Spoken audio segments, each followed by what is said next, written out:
নিয়ম বিধান সংবিধান যা আছে মেনে চলবে। অত ভয় খাবার তো কোনো গল্প না, ঠিক না? অত ভয় খাবার কি আছে?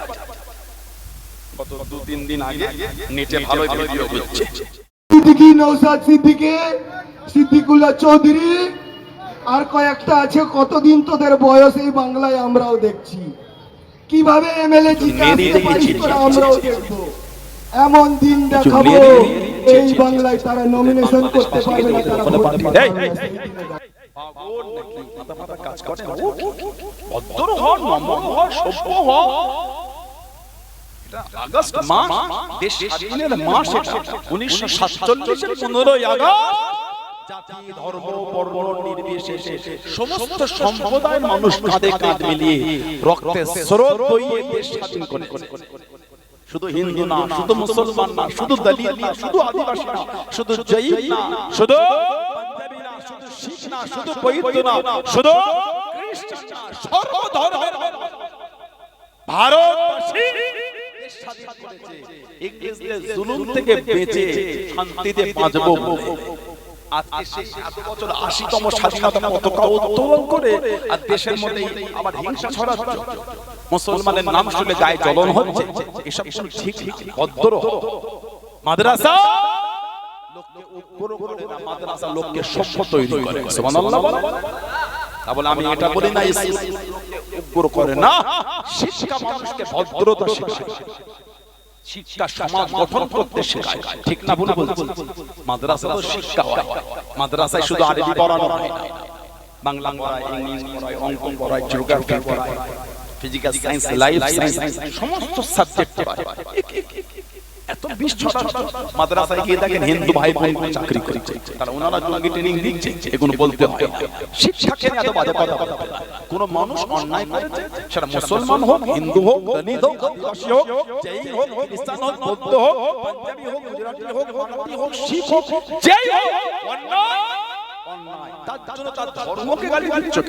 যে কাবা শরীফ ভাঙতে এসেছিল আব্রাহা বাদশা, যে কাবা শরীফ ভাঙতে এলো আব্রাহা 570 খ্রিস্টাব্দে, আল্লাহ নবী সাল্লাল্লাহু আলাইহি ওয়াসাল্লাম যে 570 এর দুনিয়ায় এসেছে, আব্রাহা বাদশা কাবা শরীফ ভাঙতে আসার 50 থেকে 55 দিন পরে হুজুর দুনিয়াতে এসেছে।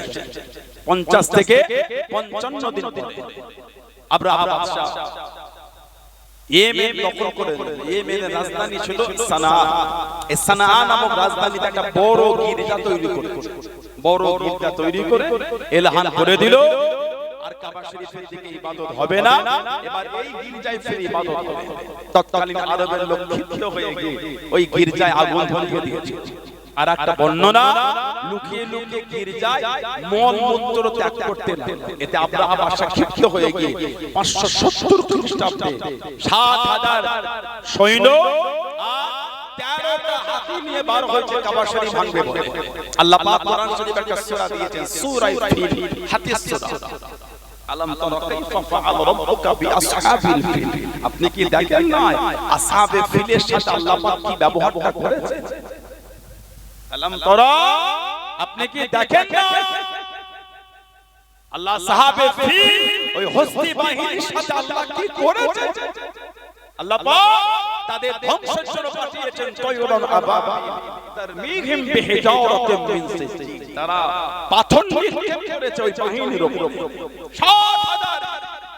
60,000 সৈন্য, হাফসি সৈন্য আর 13টা হাতি। এই আব্রাহা বাদশা বার হয়েছে কাবা ভাঙবে। কেন? ওই কাবাটাই রাখবো না, যার জন্য আমার গির্জায় আগুন ধরিয়েছে। আল্লাহ পাক পাঠালেন তয়রুন আবাবিল। তয়রুন মানে পাখি, আবাবিল শব্দের অর্থ হলো দলদল। আবাবিল মানে হলো দলদল। ওই পাখিটার নাম জানা যায় না, তবে বেশিরভাগ কিতাবে ওই পাখিটিকে আবাবিল হিসাবে আখ্যায়িত করা হয়। কিন্তু আবাবিল শব্দের মূল অর্থ হলো দলদল, থাকে যায় ছোট ছোট পাখি। একটা পাখি 3টে করে পাথর বহন করে। একটা ছিল মুখে আর দুটো ছিল দুটি পায়ে। আর একটা বর্ণনা, একটা মুখে দুটি ডানার নিচে। পাথরের সাইজটা ছিল ঠিক বুটের মতো, ঘুগনি রান্না হয়। কোন বর্ণনায় পাথর, কোন বর্ণনায় পুরা মাটি। ওই উড়ে উড়ে এসে আব্রাহা বাহিনীর উপর নিক্ষেপ করেছে। ওই ছোট ছোট পাথর যার শরীরে যেখানে পড়েছে ওখানে ফুটো হয়ে হাড় গোশত মুচিরে ভেঙে নামিয়ে গেছে। জোরে বলো। আর একটু জোরে বলা গেল মক্কা শরীফের বাইরে কাফেলা চলে গেল। ও যুবকেরা, ও আমার মুরব্বি বাবারা, কাবা শরীফের বাইরে কাফেলা চলে গেল। আপনার বাহিনী দাঁড়িয়ে গেল। কাবা শরীফের মোতওয়ালি আল্লাহ নবী সাল্লাল্লাহু আলাইহি ওয়াসাল্লাম হুজুরের দাদু হযরত আব্দুল মুত্তালিবের কাছে সংবাদ পৌঁছে গেল। হযরত আব্দুল মুত্তালিব আপনার বাসার কাছে চলে গেলেন, আপনার বাসার সামনে চলে গেলেন, আপনার বাসা দাঁড়িয়ে গেল। হযরত আব্দুল মুত্তালিবকে বলেন, ও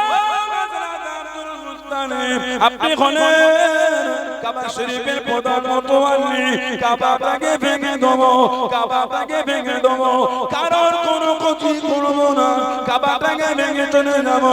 হযরত আব্দুল মুত্তালিব জানিয়ে দেন, ও আপনি আমার আরবের মানুষের উট দুম্বা ভেড়াগুলো চুরি করে নেন।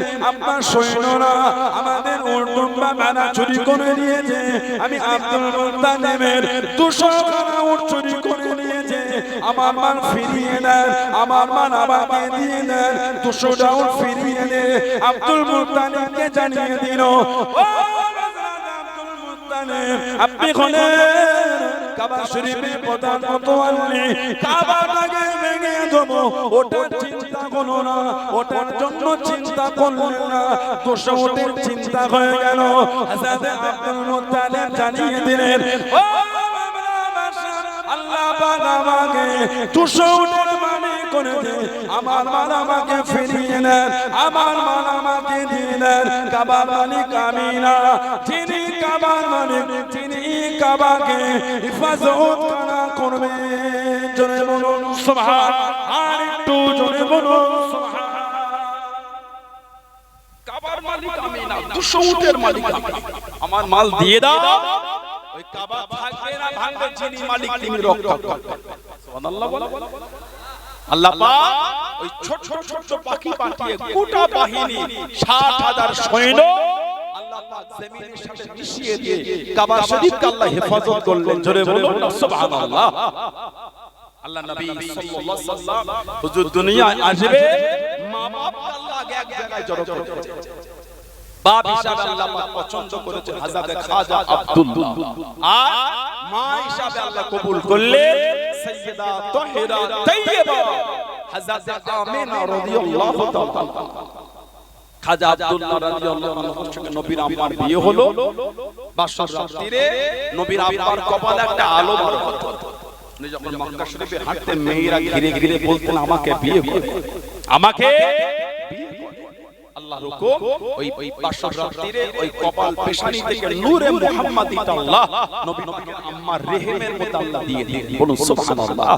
খাজা আব্দুল্লাহ এবার মক্কা শরীফে ঘুরলে মেয়েরা কেউ আটকাত না। উনি একদিন নিজেই বললেন, এই তোমরা আমাকে বিয়ে করার জন্য তো পাগল হতে, আর তো বলো না। মক্কা শরীফের মেয়েরা বলতেন, যে জন্য বলতাম সেটা আর আপনার মধ্যে না, তার মানে না আপনার কপালে একটা নূরের চমক দেখতে পেতাম, সেই নূর আর দেখতে পাচ্ছি না, আমরা ওই নূরটার পাগল ছিলাম। জোরে বলুন সুবহানাল্লাহ। হযরত আমিনা রাদিয়াল্লাহু আনহা আল্লাহ পাক আমার নবীকে ধীরে ধীরে মায়ের গর্ভের মধ্যে বড় করছে। ধীরে ধীরে মায়ের রেহেমের মধ্যে রাসূল বড় হলো। নবী পাকের আম্মা বলে, এক এক রাতে আমার সাথে এক এক রকম অলৌকিক ঘটে যাচ্ছে। হযরত আমিনা বলেন, এক এক রাতে আমার কাছে এক একজন নবী আসতেন। বলুন না সুবহানাল্লাহ। আমাকে যে সংবাদ দিয়ে দিতেন। হযরত আমিনা বলেন, আমি মক্কা শরীফে জীর্ণ ভগ্ন আমার এই বাড়িতে শুয়ে শুয়ে শাম দেশে কারা ব্যবসা করতে যেত তাদের করে আমি এখান থেকে দেখতে পেলাম। বললেন না সুবহানাল্লাহ, বলেন আলহামদুলিল্লাহ। একটা কিতাব আছে মুসনাদ আহমদ ইবনে হাম্বল, চার ইমামের এক ইমাম ইমামে আহমদ ইবনে হাম্বল রাহমাতুল্লাহ কিতাব লিখেছেন। জানার মাজারটা হলো বাগদাদের শহর। আমি কত সপ্তাহ গুনার মাজার জিয়ারত করে গেলাম। ইমামে আহমদ ইবনে হাম্বল ইরাকে বাগদাদ শরীফের শহর মাজার। জানাক আল্লাহ 10 লক্ষ খালি হাদিসের হাফেজ করেছেন ইমাম আহমদ ইবনে হাম্বল রাহমাতুল্লাহ। এত আলা মাকাম আল্লাহ ওনাকে দিয়েছেন। জানা যায় কোন বর্ণনায় 8 লক্ষ, কোন বর্ণনায় 10 লক্ষ, কোন বর্ণনায় 20 লক্ষ মানুষ জানাজার নামাজ পড়েছে। উনি কিতাবে লিখেছেন 16700 নম্বর হাদিস। 16,700 নম্বর হাদিসে এসেছে মুসনাদ আহমদ ইবনে হাম্বলে আল্লাহ নবী সাল্লাল্লাহু আলাইহি ওয়াসাল্লাম নবী পাকের আম্মার কথা বলছেন যে আমার মা আমাকে যখন ভূমিষ্ঠ করে জন্ম দিলেন, আমার মা যখন আমাকে ভূমিষ্ঠ করলেন, রাআত হিনা বাদাতুহু নূর, রাআত হিনা বাদাতুহু নূর। হুজুর বলে আমার মা যখন আমাকে ভূমিষ্ঠ করলেন, আমার মা আমাকে দেখলেন নূর। জোরে বলেন আযাত মিনহু কুসুরিশ শাম। নবী বলতে ওই নূরটা আমার মা দেখেছেন শাম দেশের রাজপ্রাসাদগুলোকে আলোকিত করে দিয়েছে। জোরে বলুন না সুবহানাল্লাহ। আল্লাহ নবী সাল্লাল্লাহু আলাইহি ওয়াসাল্লাম দুনিয়ায় তাশরীফ আনলেন। হযরতে নবী পাক সাল্লাল্লাহু আলাইহি ওয়াসাল্লামের একজন ফুফুমা ছিলেন সাফিয়া বিনত আব্দুল মুত্তালিব রাদিয়াল্লাহু তাআলা, উনি মুসলমান হয়েছিলেন। আল্লাহ নবী নিজের ফুফু, হুজুরের 6টা ফুফু ছিলেন। হুজুরের 6টা ফুফু, তার মধ্যে একজন সাফিয়া বিনত আব্দুল মুত্তালিব, হযরত সাফিয়া উনি মুসলমান হয়েছেন রাদিয়াল্লাহু তাআলা। আরো দুজনের নামে মতনৈক্য আছে, 6 জনের নামে 3 জনের কথা এসেছে। আর তার আগে হুজুর দ্বীনের দাওয়াত দিবার আগে ইন্তেকাল হয়ে গেছে। ওজন্য তাদের কাছে শরীয়তে মুহাম্মাদের হিসাব নেওয়া হবে। সাফিয়া বিনত আব্দুল মুত্তালিব বলেন হযরত মুহাম্মদ সাল্লাল্লাহু আলাইহি ওয়াসাল্লাম দুনিয়ায় আসছে, আমি পাশেই ছিলাম। আমি আমার ভাইয়ের মেয়ে ছেলেকে গোসল দেবো বলে চিন্তা করতাম। আমার কানে একটা আওয়াজ হলো ওনাকে গোসল দেয়া লাগবে না, উনি পরিষ্কার অবস্থায় দুনিয়ায় তাশরীফ এনেছেন। যদি বলুন সুবহানাল্লাহ। আল্লাহ নবী সাল্লাল্লাহু আলাইহি ওয়াসাল্লাম দুনিয়া জমিনে এলেন, হুজুর আমার ধীরে ধীরে বড় হচ্ছে। আল্লাহ নবী বড় যাই হুজুর দুধ মার কাছে লালিত পালিত হলেন। 2 বছর থাকলেন নবী পাক দুধ মার কাছে 4 বছর ছিলেন। 2 বছর বেশি ছিলেন কেন? 2 বছর পরে যখন হালিমাতুস সাদিয়া রাদিয়াল্লাহু আনহা নবীকে দিতে এলেন, তখন মক্কা শরীফে একটা রোগ চলছিল, বিমারি চলছিল। তখন ওনাকে বলা হলো যদি আপনি আরো কিছুদিন রাখতেন। আল্লাহ নবীকে আবার হালিমাতুস সাদিয়া নিয়ে গিয়েছিলেন। ওজন্য ওনার কাছে নবী পাক 4 বছর ছিলেন।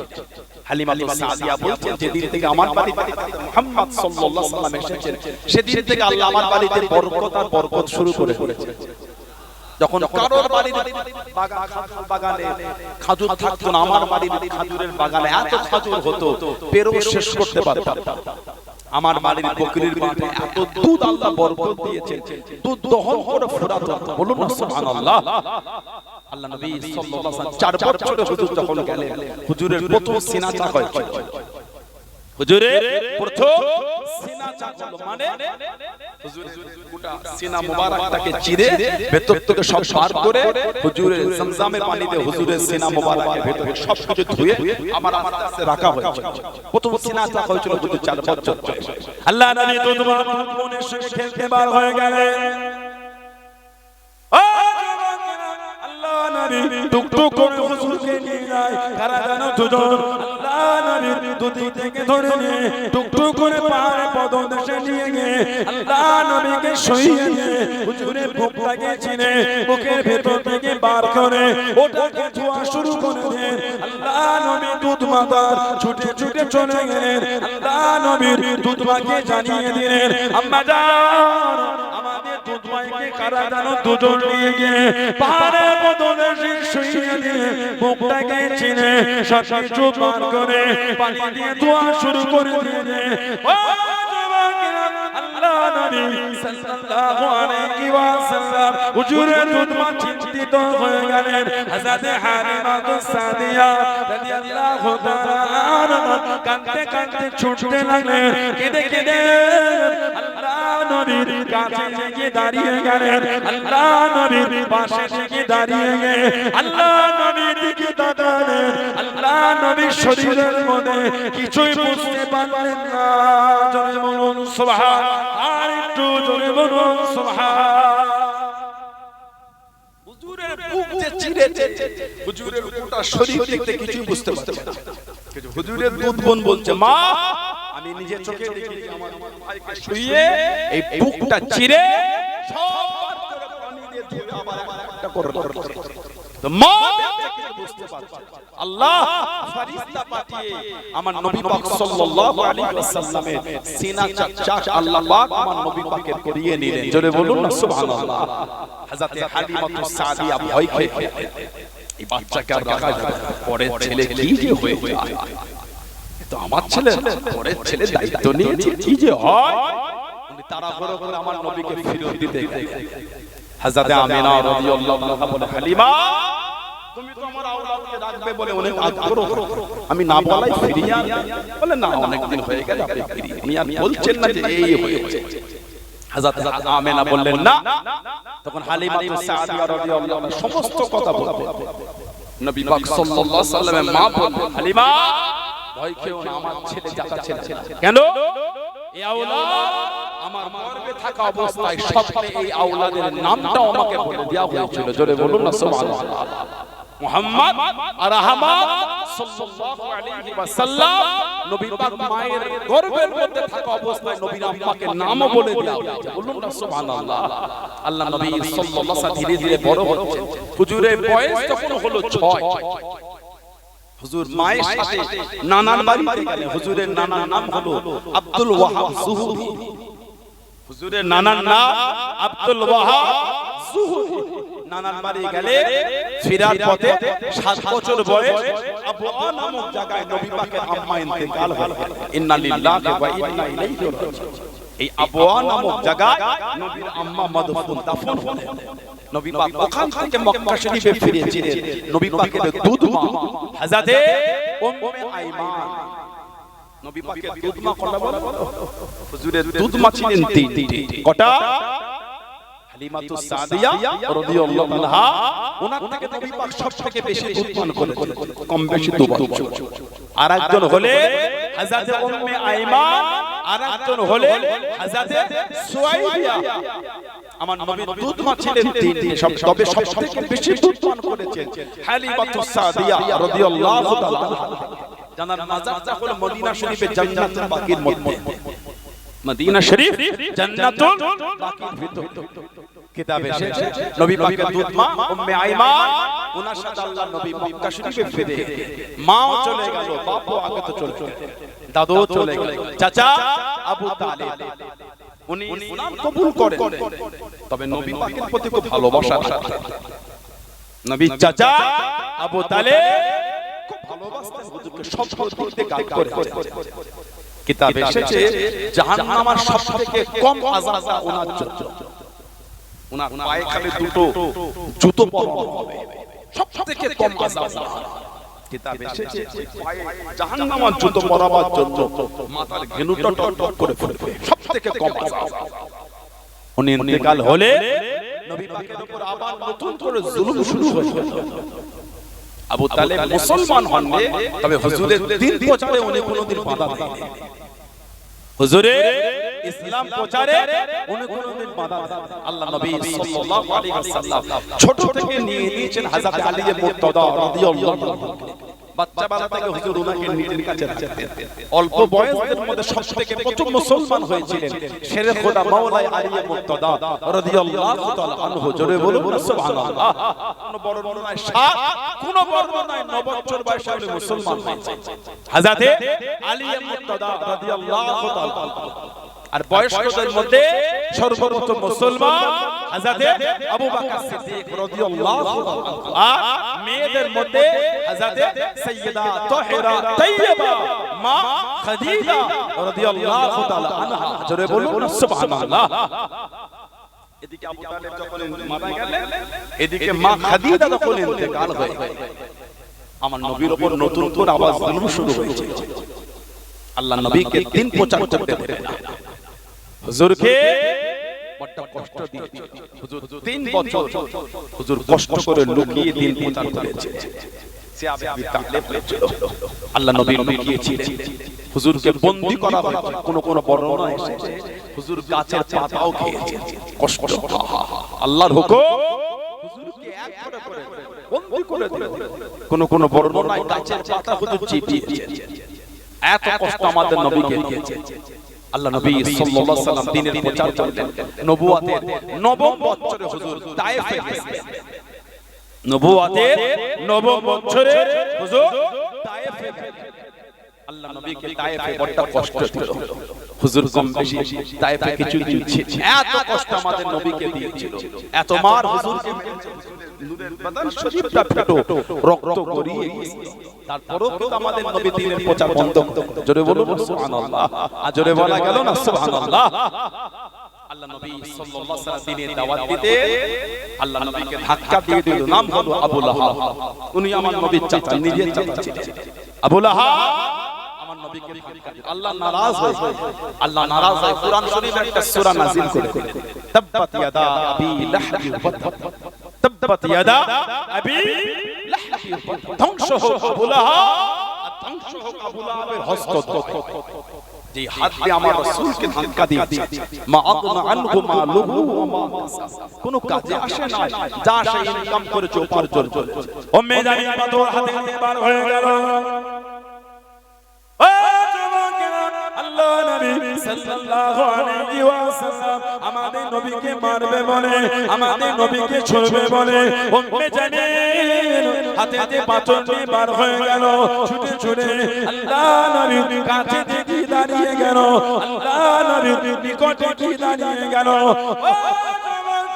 আল্লাহ নবীকে দেখতে পেল না আল্লাহ নবীকে নজরে পেল না উম্মে জামি জিজ্ঞাসা করলো বকর রাদিয়াল্লাহু তাআলা আনহু হযরত মুহাম্মদ সাল্লাল্লাহু আলাইহি ওয়াসাল্লাম উনি যে কোথায় লুকিয়ে গেলেন উনি যে কোথায় চলে গেলেন হযরত আবু বকর জানিয়ে দেন আল্লাহ নবী কোন জায়গায় লুকায় নাই আল্লাহ নবী এইখানেতে হাজির আছেন আল্লাহ রাব্বুল আলামিন উম্মে জামিলের সঙ্গে আমাদের নবীর জন্য পর্দা করে দিলেন জোরে বলুন সুবহানাল্লাহ জোরে বলুন সুবহানাল্লাহ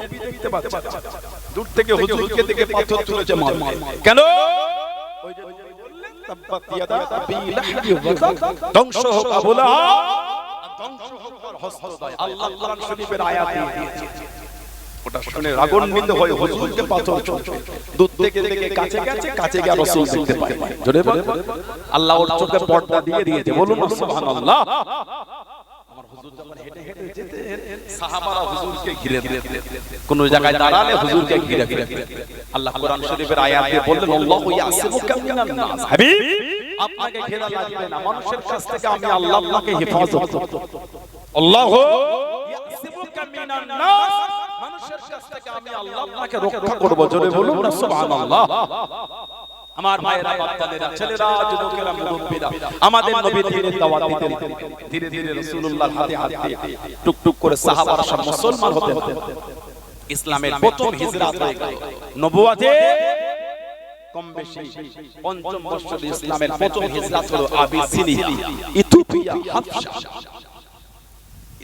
ইথিওপিয়া আবিসিনিয়া হাবশা 12 জন হিজরত করেছে প্রথম তার মধ্যে 4 জন মহিলা ছিল ইথিওপিয়ায় চলে গেলেন খবর পেলেন মক্কা শরীফে সব মুসলমান হয়ে গেছে কারণ কুরাইশ কাবা শরীফের চাতানে একটা ওই সমাবেশ করেছে ওই সমাবেশে গিয়ে আমার নবী কোরআন শরীফ তেলাওয়াত করে সিজদায় দিয়েছে হুজুরের তেলাওয়াত শুনতে শুনতে ওরা তো মুগ্ধ হয়ে গেছিল হুজুরের সাথে ওরাও সিজদায় চলে গেছে এই কথাটা ইথিওপিয়ায় পৌঁছে গিয়েছে মক্কা শরীফে সব মুসলমান হয়ে সিজদা দিয়েছে কিন্তু লোক তো জানে না সাহাবারা আবার ইথিওপিয়া থেকে ফিরে এসে খবর পেল ওটা ভুয়া মিথ্যা আবার হিজরত হলো 83 কম বেশি 17 থেকে 18 জন তার মধ্যে মহিলা ছিল সাহাবারা ইসলামের প্রথম হিজরত করেছে ইথিওপিয়া হাবশা আবিসিনিয়া নাজ্জাসি বাদশা যে নাজ্জাসি বাদশা জানাজাটা আল্লাহর রাসূল পড়িয়েছিলেন কিতাবে এসেছে হুজুরের জন্য পর্দাটা আল্লাহ উঠিয়ে নিয়েছেন হুজুর দূর থেকে ওনার জানাজা থেকে আল্লাহর রাসূল জানাজা পড়িয়েছিলেন জোরে বলুন আর একটু ভালোবাসা বলা গেল না সুবহানাল্লাহ আমার ভাইয়েরা বাপজানেরা ছেলেরা যুবকেরা সাহাবাদের উপর জুলুম হয়েছে ইথিওপিয়ায় কাফেররা এই মক্কা শরীফ কাবা শরীফের গায়ে কাফেরদের আশ্রয় জায়গা ছিল দারুন নাদওয়া এইখানে আলোচনা করে সাহাবাদের মধ্যে পরবর্তী সময় মুসলমান হয়েছিলেন ওনাকে পাঠালেন যান হযরত আমর ইবনুল আস রাদিয়াল্লাহু তাআলা আমর ইবনুল আস তিনি অষ্টম হিজরিতে মুসলমান হয়েছেন, ওনাকে পাঠিয়েছিল যাও তোমার সাথে নাজ্জাশী বাদশার বন্ধুত্ব, তুমি ওনাকে গিয়ে বলো যেন ওরা মুসলমানদের এই মক্কা শরীফে ফিরিয়ে দেয়, তা না হলে জুলুম হচ্ছে না। উনি অনেক মাল সম্পদ নিয়ে গিয়ে দিলেন, নাজ্জাশী বাদশা খুশি হলো, মুসলমানদের বিরুদ্ধে বলতে সাহাবাদের ডাকা, সাহাবাদের বললেন তোমরা কিসের প্রচার করো, সমস্ত কথা বললেন, নাজ্জাশী বাদশার মনটা নরম হয়ে গেল, বলুন সুবহানাল্লাহ। আবার সারা আমার ইবনুল আস চিন্তা করেন এটা হলো না, পরের দিন আবার বাদশাকে বলেছেন যে এরা আপনাদের ওই ঈসা ইবনে মারইয়াম সম্পর্কে নোংরা নোংরা কথা বলে। আবার সাহাবাদের ডেকেছে, এই কথাটা কি সত্য? সাহাবারা নবী পাকের জবান থেকে যা শুনেছেন বললেন যে আমরা হযরত ঈসা আলাইহিস সালামকে মানি এবং তাঁর মা হযরত মারইয়াম তানাকে মানি, আর ঈসা নবী আলাইহিস সালাম উনি আল্লাহর নবী, যাকে আল্লাহ বিনা পাপে দুনিয়ায় পাঠিয়েছেন। সূরা মারইয়ামের কিছু অংশ তিলাওয়াত হচ্ছে। নাজ্জাশী বাদশা সহ ওনার দরবারে সমস্ত মানুষ এত কথা কেঁদেছিল, চোখের পানিতে দাঁড়িয়ে ভিজে বুক ভিজে গেছে। নাজ্জাশী বাদশা বললে যাও তোমরা নির্দ্বিধায় ইথিওপিয়ায় বসবাস করো, তোমাদের আর কেউ বাধা দেবে না।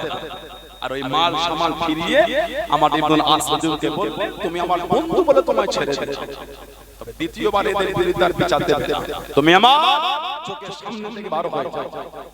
আমার ইবনুল আস রাদিয়াল্লাহু আনহু মন দুঃখ নিয়ে ফিরে আসে। খালি নাজ্জাশী বাদশা বলেছিলেন তুমি এত শিক্ষিত হওয়ার পরও এখনো হক দিনটা মানতে পারলে না। এই লাস্টের কথাটা ওনার অন্তরে ধাক্কা দিয়েছিল। তিনি অষ্টম হিজরিতে নবী পাকের দরবারে গিয়ে হুজুরের নূরের হাতটা ধরে মুসলমান হয়েছিলেন। জোরে বল। জানাকে ওমর রাদিয়াল্লাহু আনহু 14 হিজরিতে মিশরের গভর্নর করে পাঠিয়েছিলেন।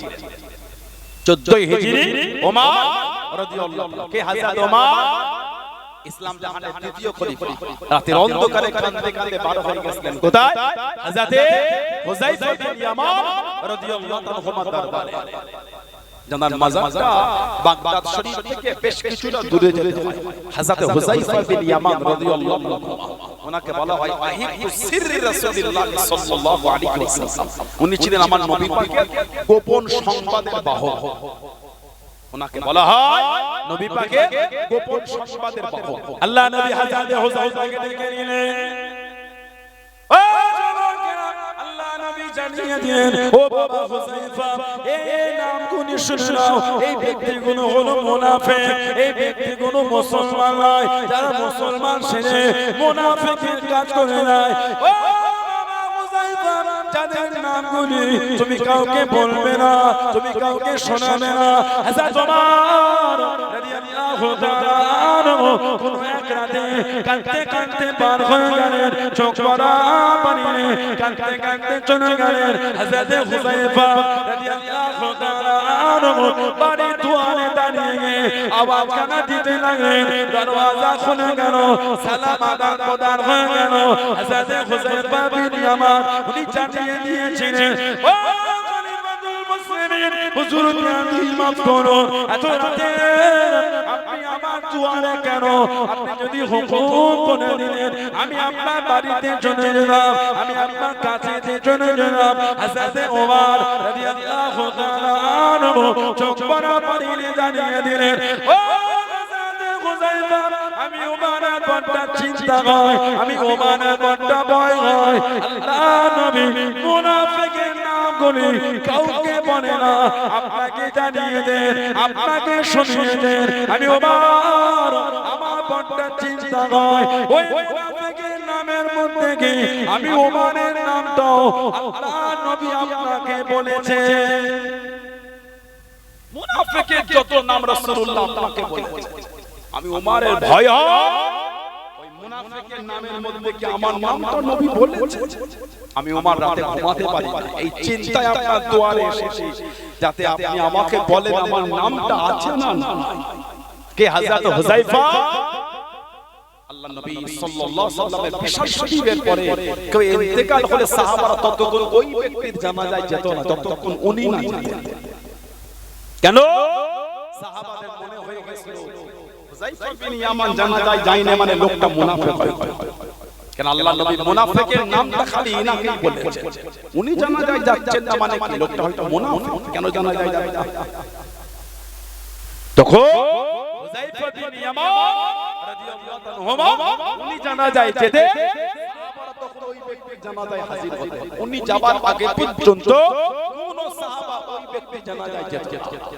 ওমর ফারুক কাঁদছেন আর বলছেন আমার চিন্তা হয় এই মধ্যে কি আমার নামটা নবী বলেছেন, এর মধ্যে কি আমার নামটা এসেছে। হযরত ওমর ফারুক ওনাকে দায়িত্ব দিয়ে ওনাকে ইরাকে পাঠিয়েছেন। ওমর ফারুক ওনাকে ইরাকের ওই এরিয়ার গভর্নরের দায়িত্ব, ওনার ফোনটা হয়েছে ইরাকে। ওনার পাশে শুয়ে আছেন হযরত জাবের বিন আব্দুল্লাহ আনসারী রাদিয়াল্লাহু তাআলা। এই দুজন সাহাবার মাজার পুরো গায়ে গায়ে। জাবের বিন আব্দুল্লাহ আনসারী রাদিয়াল্লাহু তাআলা দুজনের মাজার গায়ে। আল্লাহ নবী সাহাবারা দ্বীনের খিদমত করতে করতে এক দিক থেকে আরেক দিকে দ্বীনের ঝান্ডালে পৌঁছে গিয়েছিলেন। জোরে বলুন না সুবহানাল্লাহ। সেই সাহাবাদের সেই ভালোবাসা দিয়ে নিজের মনকে পরিবর্তন করে, যদি ভালো নাই বাঁচতে পারতাম আল্লাহর আদালতে আমাদের দাম হবে কি করে, জান্নাতে যাব কি করে, একবার হলো কি চিন্তা হয়, দুনিয়া দুনিয়া করেই তো পাবো।